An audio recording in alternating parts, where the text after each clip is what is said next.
हमारे माता-पिता एक पड़ोसी के साथ-साथ अच्छे दोस्त थे, पर मेरा और उसका बचपन से ही 36 का आंकड़ा था। मैं उसे फूटी आँख देखना नहीं चाहती थी।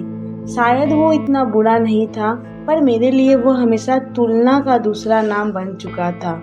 उसकी तरह बनो, देखो वो कितना अच्छा है। इन शब्दों ने मेरे अंदर उसके लिए नफरत भर दी थी। और जब मैंने सुना कि माँ पापा मेरी शादी उसी से करना चाहते हैं, तो जैसे मेरे दिल में उसके लिए बची कुची जगह भी खत्म हो गई।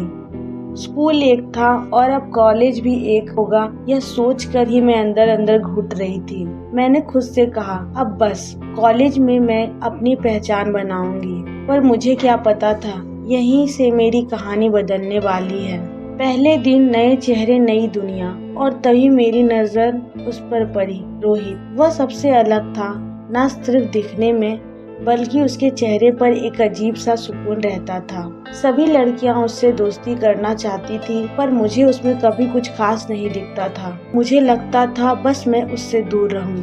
लेकिन किस्मत को शायद मेरी जिद मंजूर नहीं थी। एक बार क्लास में कुछ प्रोजेक्ट के कारण लोगों की जोड़ी बनाई गई और मैम ने कहा मेरा पार्टनर रोहित बनेगा। मैंने मना करना चाहा, पर इस बार भागना मुमकिन नहीं था।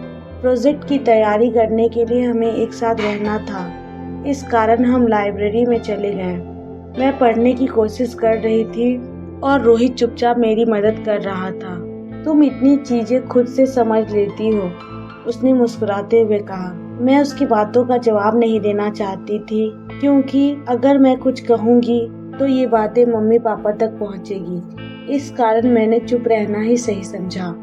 काम करते करते हमें भूख लगी तो हमने कैंटीन जाना सही समझा।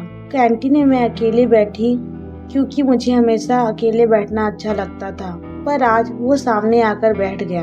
तुम्हें अब अकेले रहने की आदत हो चुकी है, मैंने जवाब दिया। हाँ, अकेला रहना चाहती हूँ और तुमसे दूर भी। कॉलेज खत्म हुआ, लेकिन उसी समय बरसात शुरू हो गई। मैं कॉलेज के गेट पर खड़ी हो गई, बारिश कम होने का इंतजार कर रही थी। तभी वो आ गया। चलो, मैं भी घर जा रहा हूँ, साथ में चलेंगे। मैंने उस समय एक साथ जाना ही सही समझा। हम एक ही छाते के नीचे चल रहे थे, पर हम दोनों में से कोई कुछ नहीं कह रहा था। बस मुझे खामोशी के साथ घर जाना था। मेरा इतना नजरअंदाज करना भी रोहित को कभी बुरा नहीं लगता था।